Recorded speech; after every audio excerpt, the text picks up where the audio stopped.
محبت بانٹتے ہیں، ہم اداکاری نہیں کرتے۔ برا وقت جب بھی آیا ہے وطن پر اے وطن والوں، برا وقت جب بھی آیا ہے وطن پر اے وطن والوں، ہم اپنی جان دیتے ہیں، غداری نہیں کرتے۔ معزز سامعین اکرام، حاضرین مجلس، باوقار معلمات اور میری پیاری ماؤں اور بہنوں، السلام علیکم ورحمۃ اللہ وبرکاتہ۔ 26 جنوری یوم جمہوریہ ہمارے ملک ہندوستان کی تاریخ میں نہایت ہی اہمیت کا دن ہے۔ اس دن ہمارے ملک کا آئین نافذ ہوا تھا۔ ہندوستان کا چپا چپا اور گلستان ہند کا پتا پتا اس بات پر شاہد ہے کہ جب اس ہندوستان کی مقدس سرزمین پر تن کے گورے مگر من کے کالے انگریزوں کا ناپاک سایہ پڑا اور جب یہ سادی سی قوم ہندوستان کے تخت و تاج کا مالک بن بیٹھی، تو اس وقت انگریزی اقتدار کے خلاف سب سے پہلے عالم میں بغاوت ہم نے بلند کیا۔ راستے کی قربت اور چوری سے بے فکر ہو کر، راہوں کے خطرات سے بے فکر ہو کر اس ملک کی آزادی کے لیے ہم نے اپنے جسموں کو لہو لہان کروایا۔ اس ملک کی آزادی کے لیے ہم نے پھانسی کے پھندوں پر چڑھنا پسند کیا۔ اس ملک کی آزادی کے لیے برسر عدالت نغمہ آزادی سنائی تو مالٹا کی کوٹھیوں کو ہمیں اپنا وطن بنانا پڑا۔ معزز سامعات، اس طرح کی صدیوں کی غلامی کے بعد یہ ملک ہندوستان ہماری قربانیوں کی بدولت انگریزی اقتدار سے آزاد ہوا، اور ہم نے جمہوریت کا فیصلہ بہت سوچ سمجھ کر اختیار کیا تاکہ مختلف مذاہب و ادیان اور نظریات و عقائد کے کروڑوں ہندوستانی آزادی کی حقیقی دولت سے سرفراز ہو سکے۔ آج ہندوستان کے اندر کیا ہو رہا ہے؟ آزادی کے بعد سے لے کر آج تک مسلمانوں کے ساتھ کس طرح کا رویہ اختیار کیا جا رہا ہے؟ مسلمانوں کے خلاف کیسے کیسے ہتھیار استعمال کیے جا رہے ہیں؟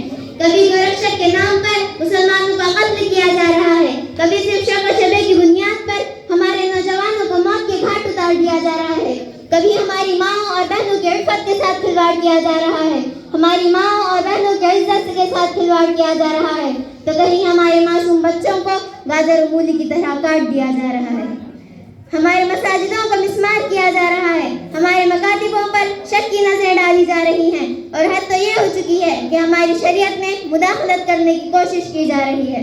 محترم سامعات، میں بتانا چاہتی ہوں ان فرقہ پرست طاقتوں کو اور ان اتحاد کے دشمنوں کو اور سیکولرزم کے نام پر سیاست کی روٹیاں سیکنے والوں کو، کان کھول کر سن لو، جب تک اس زمین پر ایک کلمہ پڑھنے والا موجود رہے گا، خدا کی قسم اپنی شریعت پر عمل کرتا رہے گا۔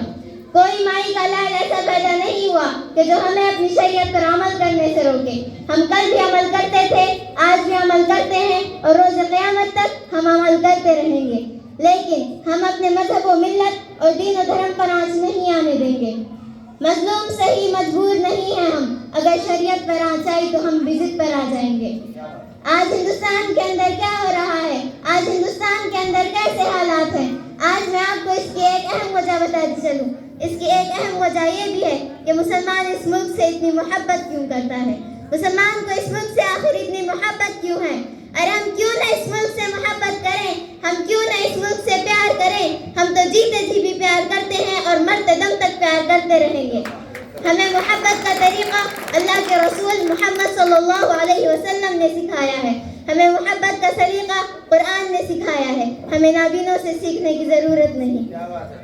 ہندوستان کے چپے چپے کو جب بھی ضرورت پڑی ہمارے لال آگے بڑھے، کبھی میر عبدالحمید کی شکل میں تو کبھی خان عبدالغفور کی شکل میں، کبھی مولانا ابوالقاسم نانوتوی رحمۃ اللہ علیہ کی شکل میں تو کبھی مولانا جعفر کی شکل میں، کبھی مولانا محمود الحسن کی شکل میں تو کبھی مولانا شیخ الہند کی شکل میں، کبھی حضرت ٹیپو سلطان کی شکل میں تو کبھی مولانا ابوالکلام آزاد کی شکل میں، کبھی بھگت سنگھ کی شکل میں۔ یہ ملک ہمارا تھا، ہمارا ہے، اور ہم اس ملک کے حصے دار ہیں، کرایہ دار نہیں۔ آج ہمیں بدنام کرنے کی سازشیں رچی جا رہی ہیں، مدارسوں پر ISI ہونے کا الزام لگایا جا رہا ہے۔ میں ان سے کہنا چاہتی ہوں، ارے تم نہ کوشش کر لو، لیکن نہ تو تم ہمارے دلوں سے ہندوستان کی محبت کو کم کر سکتے ہو اور نہ ہی ہمیں اپنی شریعت سے پھیر سکتے ہو۔ آج میں آپ سب کو ایک پیغام دینا چاہتی ہوں، اے نوجوانوں، میری ماؤں اور بہنوں، آپ اپنی شخصیت کو سمجھیے، آپ مستقبل کی فکر کیجیے۔ خدا کی قسم، اگر آپ اب بھی غفلت میں سوتے رہو گے، اگر آپ اب بھی اپنے غفلت کے پردے سے بیدار نہیں ہوگے، تو یاد رکھیے آنے والی نسلیں ہمیں کوسے گی۔ آج عہد کیجیے کہ انشاءاللہ ہم جمہوریت میں بھی آگے بڑھیں گے اور اور سیاست میں بھی حصہ لیں گے. ہم اپنے ملک کی حفاظت کریں گے, اپنے ملک میں رہنے والے باشندوں کی حفاظت کریں گے. وہ لوٹ رہے ہیں سپنوں کو, میں چین سے کیسے سو جاؤں. وہ لوٹ رہے ہیں سپنوں کو, میں چین سے کیسے سو جاؤں. وہ بیچ رہے ہیں بھارت کو, میں خاموش کیسے ہو جاؤں. وآخر دعوانا الحمدللہ.